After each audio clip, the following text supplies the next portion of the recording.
17 civil society groups across the country are calling for the withdrawal of appointments of the resident electoral commissioners for Akwa Ibom and Edo states.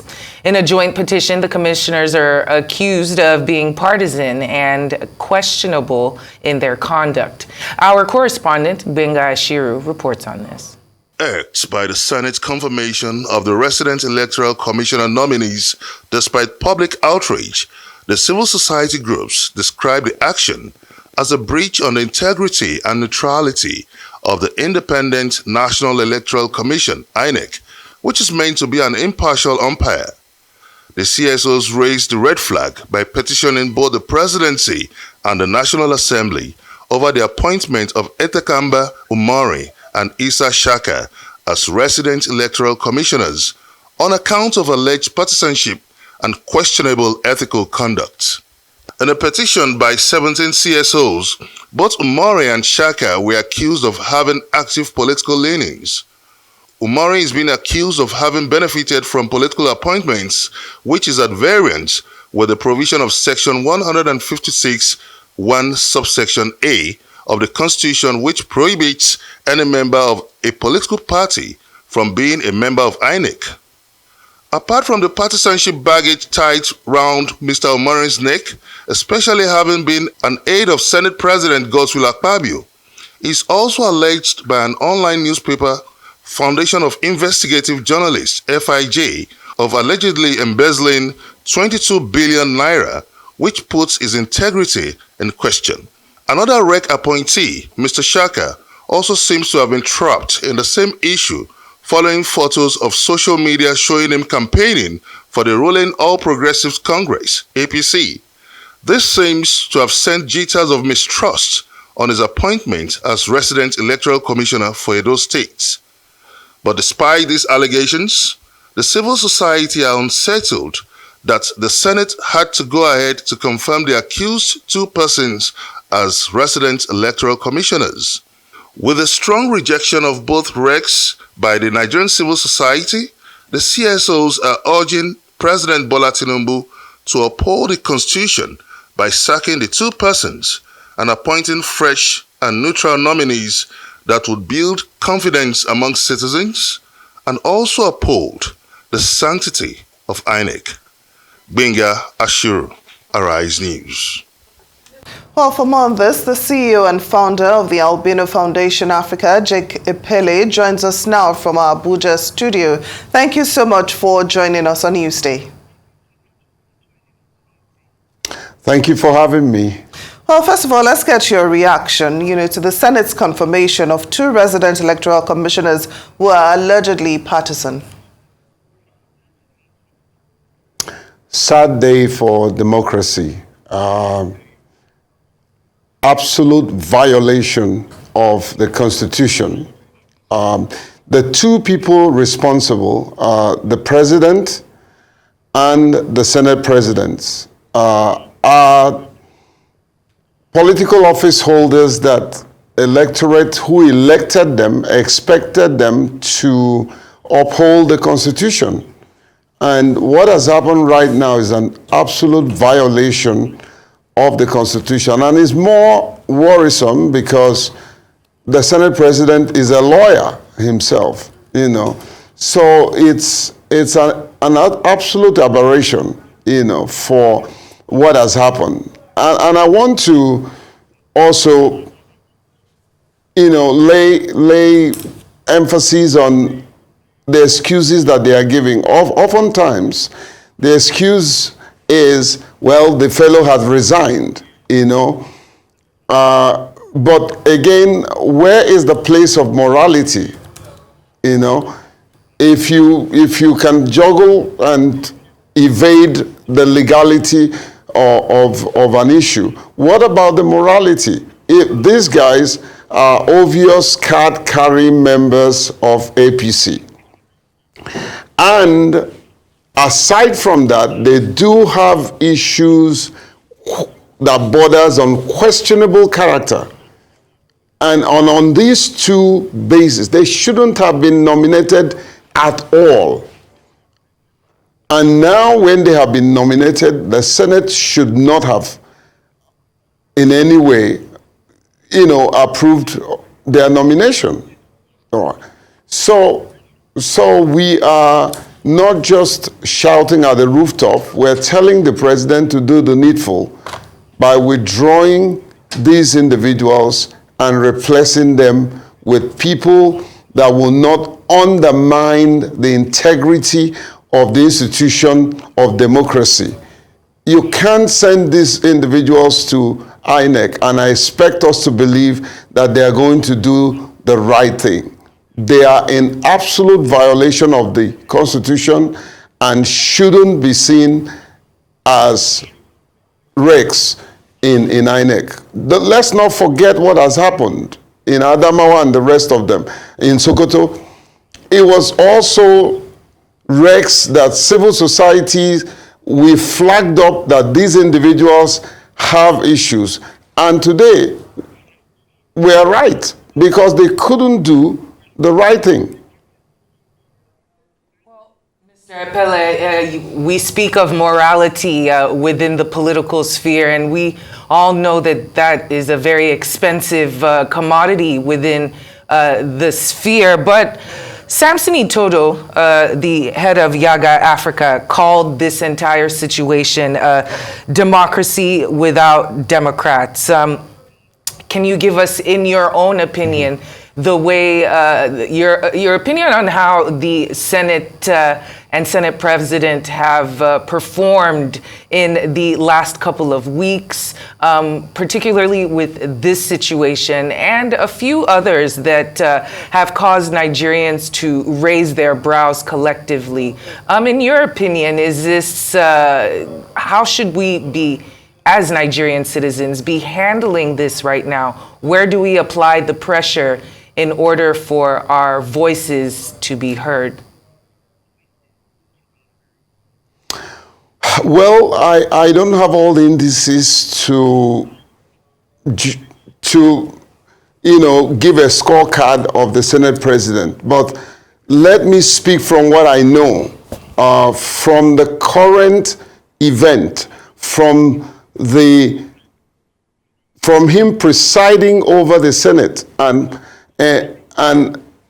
being there to see these two individuals pass through the Senate as regs. It is very, very disappointing. He's someone that I respect, and of course, his antecedent, he did very well as the governor of Akwa Ibom, the former governor of Akwa Ibom State, and he gave himself a title that he is known for, uncommon leader. Then, is this what an uncommon leader should do?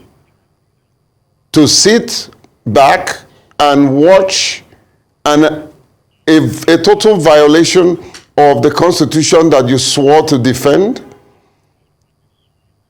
If we judge him by what we know today, is a colossal failure.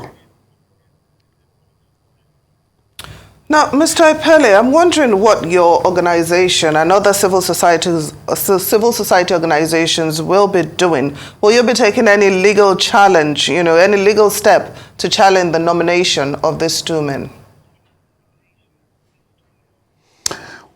Well, on my way to the studio, I was replying an email by my good friend Samson. We're looking at the entire, how the events have played out and are playing out, and for sure we're not going to sit back and watch these individuals plug a hole in the Constitution, which is the only hope of the common man. Yes, we will look at several options on the table. We have been doing a lot of advocacy, trying to get in touch with them. A petition has been submitted to the president. A petition has been submitted to the Senate president as well. And we are getting everybody and talking to everybody who can talk to them to talk to them. Well, the law court is the hope of the common man. So that is on the table. We are also considering that.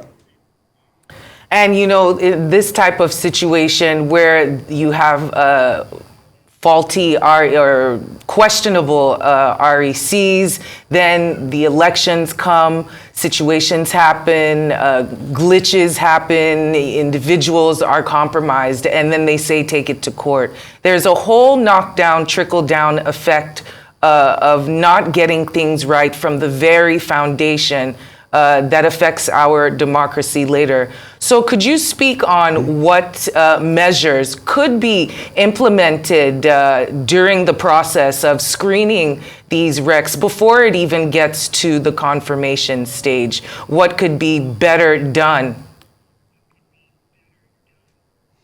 My good friend Hawa, I think the first thing first is to interrogate the existing laws.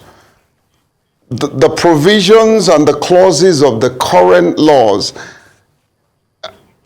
have some faulty component. You know, the smart politicians have tweaked it to favor them, tweaked it to, you know, ensure that you can nail them. All right. So I think the first thing first is to look at the existing laws and see what are they like in their parlance, in the politicians' parlance, lacunas. Where are the lacunas? What are the issues that we need to tweak and ensure that there is a safety net, you know, for the common man? Because it's the law that gives hope for the common man. So the first thing first is to look at the existing laws and see where, by way of advocacy, where we need to tweak, where we need to sort of replace some of the very disturbing clauses. The second thing is, Sanson and I had called on, or I've always spoken on this. Look, I think there's a need for us to go back to the drawing table and give INEC the responsibility of appointing, whether you call them recs, you know, or you call them election directors. There's a need for that responsibility to be saddled with INEC.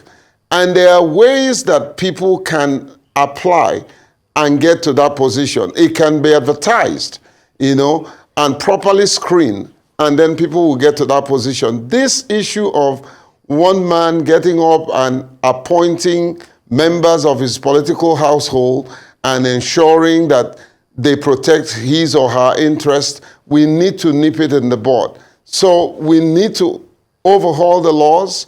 We need to look at issues of appointment. And of course, I know that we have to get a law to give INEC that power, okay? We can do that, all right? But this issue of getting people with fictitious character, people who have political alienation, we need to stop it because it's undermining the institution of democracy. It's undermining the trust and confidence of the electorate. We have an off-cycle election around the corner. I am very concerned. I had an opportunity of meeting and talking with the INEC chairman, and I told him pointedly, I said, let's not pretend. People are still struggling with putting their confidence on both INEC and the elections, you know. But however, let me use this opportunity to please send a very strong message to the electorate, to the citizenry. If you leave the politicians and you don't want to participate in the process and elect the person that you know can deliver on your political expectation, the wrong people will take it. Look at what is happening in Imo State. It's appalling. Look at what is happening in Kogi State. You know, It is a show of shame. We must not allow these individuals who have their own hidden agenda, who is bent on having their ways on the highway.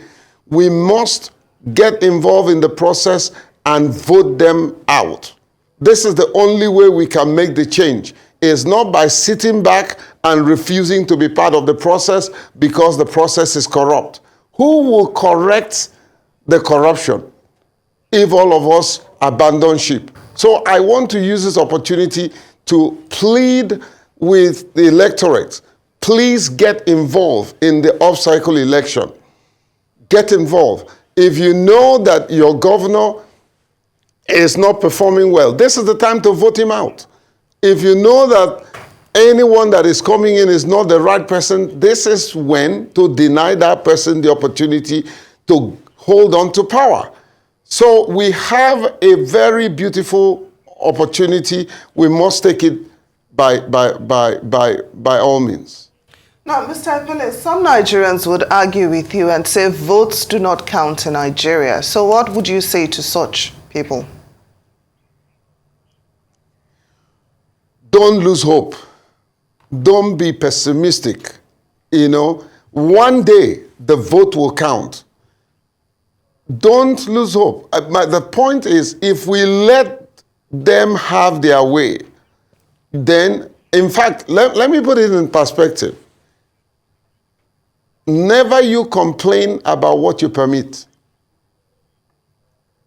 We must not permit them to exist. Yes, it's going to be tough. There's no doubt about that.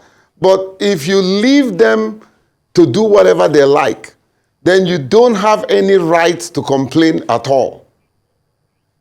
So yes, the vote is not counting, but let's keep putting it out there in the public that everyone will know that the vote is not counting. One day it will count, you know. So what will happen if we abandon ship?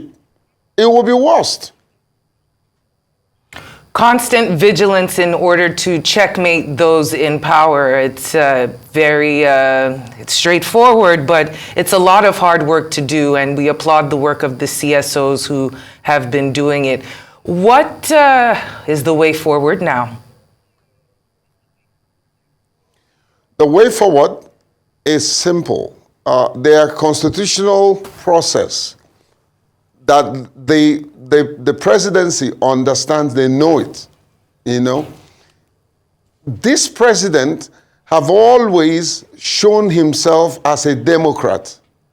Please, Mr. President, don't do undemocratic things. All right. So, one, they can be recalled. There are processes by which they can be recalled, you know, and then new people will be appointed, you know. See, this is the truth about leadership, Mr. President. A great leader makes a decision and reverses himself. There's nothing wrong with that. It shows the greatness of that leader. And you can do that and write your name in gold, you know. Look, Mr. President, you need to be the people's president, not the political class president. If you are the people's president, you will get the people's support. We are more than, we are in the majority, we are more than the political class. And this country belongs to everyone, with no exception. By the way, it will shock you that this president have never appointed any person with disability. And this is wrong. Who says that we cannot be one of the rakes?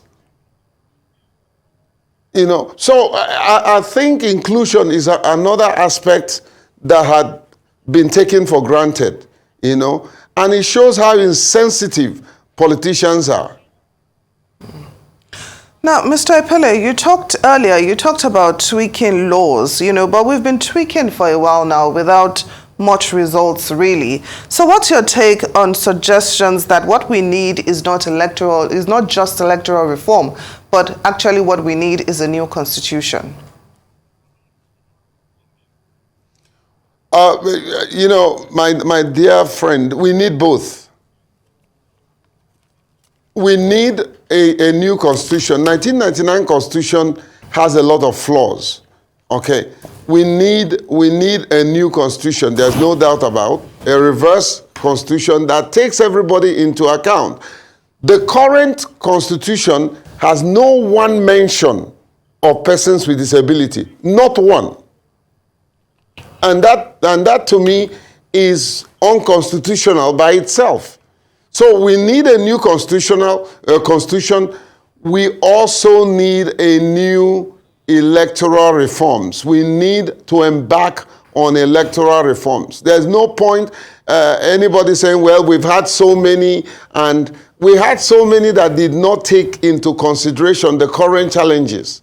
So we do need both, and there is nothing wrong with getting both. Well, Jake Epelle, the CEO and founder of TAF Africa, thank you so much for joining us and for your contributions this afternoon. Thanks for coming.